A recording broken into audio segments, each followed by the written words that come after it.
10ના વહાલા વિદ્યાર્થી મિત્રો, આજે આપણે આ વિડિયો લેક્ચરની અંદર તમારું જે ગુજરાત સરકાર દ્વારા સ્વાધ્યાય પોથી આપવામાં આવેલી છે તેમાં સમાજ વિષયનું એટલે કે સામાજિક વિજ્ઞાન વિષયનો પાઠ નંબર બીજો છે ભારતનો સાંસ્કૃતિક વારસો, પરંપરાઓ, હસ્ત અને લલિત કલા એમનું સંપૂર્ણ એટલે સંપૂર્ણ ટાઈપિંગ વાળું સોલ્યુશન આજે આપણે જોવાના છીએ. તમે જોઈ શકો છો તમામ એટલે તમામ ક્વેશ્ચન નું ટાઈપિંગ આપણે કરીને અહીંયા આપેલું છે, જેથી કરીને તમને અક્ષરો ઉકલવાનો પ્રશ્ન જે લોકોને હતો એ ના રહે. તો ચાલો મિત્રો જોઈએ પ્રશ્ન નંબર 1 થી. તો પ્રશ્ન નંબર પહેલો છે, નીચે આપેલા પ્રશ્નોના માગ્ય મુજબ જવાબ આપો, જેમાં યોગ્ય જોડકા જોડો. એમાં પહેલું લાંધણજ તો એમાં આવશે મહેસાણા, બેવડ ઇક્ત તો એમાં આવશે પટોળું, મલમલ તો એમની અંદર આવશે ઢાકા, બાંધણી તો એમની અંદર આવશે રાજસ્થાન અને જત તો એમાં આવશે બન્ની. ત્યાર પછી બીજા જોડકામાં જરીકામ તો એમાં આવશે સુરત, લાકડાના રમકડા તો એમાં આવશે ઈડર, જડતર કામ તો એમની અંદર આવશે બિકાનેર, અકીક કામ તો એમાં આવશે ખંભાત અને મીના કારીગરી તો એમની અંદર આવશે વારાણસી. ત્રીજું જોડકામાં પેલું સંગીત મકરંદ તો એમાં આવશે પંડિત નારદ, તૃતીય હિન્દ તો એમાં આવશે અમીર ખુસરો, અભિનવ દર્પણ તો એમની અંદર આવશે નંદિકેશ્વર, કુચીપુડી તો એમની અંદર આવશે શોભા નાયડુ, કથક તો એમાં આવશે બિરજુ મહારાજ. ત્યાર પછી બ છે યોગ્ય વિકલ્પ પસંદ કરો, જેમાં પહેલું ગુજરાતી કવિ દયારામે ગોપી ભાવે શ્રી કૃષ્ણ પ્રેમની રંગભરી ગરબીઓ રચી. બીજું મૂળ આફ્રિકાના અને ગીરની મધ્યમાં હાલના જાંબુરમાં વસેલા સીધી લોકોનું ધમાલ નૃત્ય પ્રખ્યાત છે. ત્રીજું ભરત મુનિએ રચિત પ્રથમ નાટકનું સ્થાનક કથાનક શું હતું? દેવાસુર સંગ્રામ. ચોથું ભરતનાટ્યમનું ઉદ્ભવ સ્થાન તામિલનાડુ રાજ્યનો કયો જિલ્લો છે? તાંજોર. પાંચમું નૃત્ય કલાના આદિદેવ કોને ગણવામાં આવે છે? નટરાજને. છઠ્ઠું 21મી જૂનના દિવસને વિશ્વ યોગ તરાક બનાવે છે, યોગ દિવસ તરીકે મનાવવામાં આવે છે. સાતમું પ્રાચીન ભારતમાં 64 કલાઓ પ્રસિદ્ધ હતી. આઠમું પાટણના પટોળા બનાવવાનો હુનર લગભગ 850 વર્ષ કરતા પ્રાચીન હોવાનું મનાય છે. હવે વાત કરીએ ખરા ખોટાની. તો પહેલું વ્યક્તિના જન્મથી મરણ સુધી યાત્રા માટી સાથે જોડાયેલી છે, તો સાચું. સિલિકા મિશ્રિત કાળા કે સફેદ રંગના પથ્થરને અકીલ કહેવાય, તો ખોટું.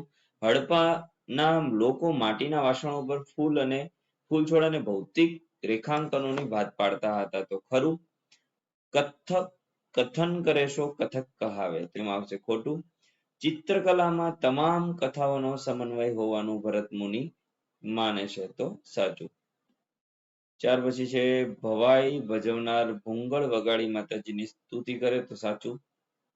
આઠમું પઢાર નૃત્યના દોરડા સાથે લઈ અને તાલ સાથે શરીરને જમીન સસ્તું લઈ બેઠા થવાનું હોય છે, તો સાચું.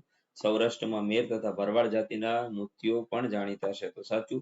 ભારતમાં 11મી અને 12મી સદીમાં ભક્તિ આંદોલન થયું, તો સાચું. ત્યાર પછી નીચેના પ્રશ્નોના આન્સર આપવાના છે, જેમાં પહેલું સ્ત્રીઓ ચૂડીદાર પાયજામો અને ઉપર ઘેરવાળું વસ્ત્ર કયા નૃત્યમાં પહેરે છે? તો કથક નૃત્યમાં. બીજું નીચે દર્શાવેલ ફોટો કોનો છે? તો જયશંકર ભોજક સુંદરીનો. પ્રાચીન કાળનું પ્રથમ યંત્ર, તેમાં આવશે કુંભારનો ચાકડો. ચોથું ભારતમાં મળી આવેલા વિશ્વવિખ્યાત હીરા કયા છે? તો કોહિનૂર અને ગ્રેટ મુગલ. પાંચમું મહાકવિ કાલિદાસના જાણીતા નાટકો કયા કયા છે? અભિજ્ઞાન શાંકુતલમ, બીજું છે વિક્રમોર્વશિયમ અને મલવિકા અગ્નિમિત્ર. છઠ્ઠું છે રાસ એટલે શું? તો રાસ એટલે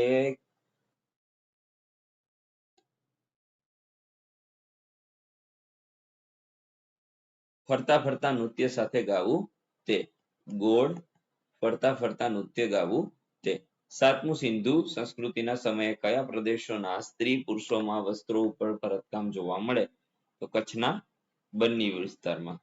આઠમું ગુજરાતના કયા વિસ્તારમાંથી અકીકના પથ્થરો મળી આવે છે? તો સુરત અને રાણપુરમાંથી.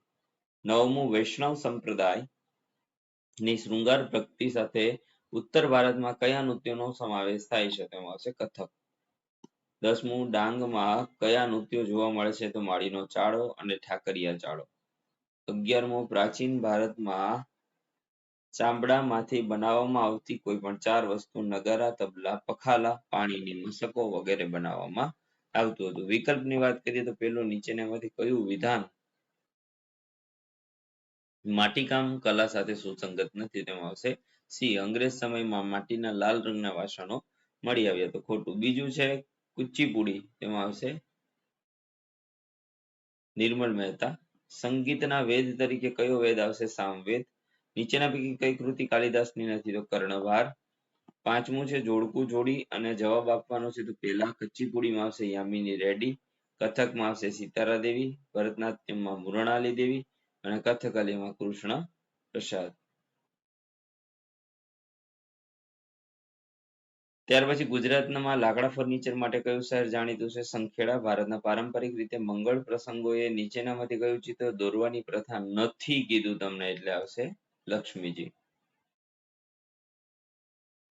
બૈજુ બાવરા અને તાનસેન કોના ગુરુ હતા? સ્વામી હરિદાસના. ગરબો શબ્દ શેનામાંથી શેના પરથી બન્યો છે? તો ગર્ભદીપ. માળીનો ચાળો તથા ઠાકરીયો ચાળો નૃત્ય ગુજરાતમાં ક્યાં થાય? તો ડાંગમાં થાય. હવે છે સેક્શન બી એટલે કે વિભાગ બી. અહીંથી આપણે ધીમે ધીમે સ્ક્રોલ કરતા જઈએ જે તમારે જોતું જવાનું છે.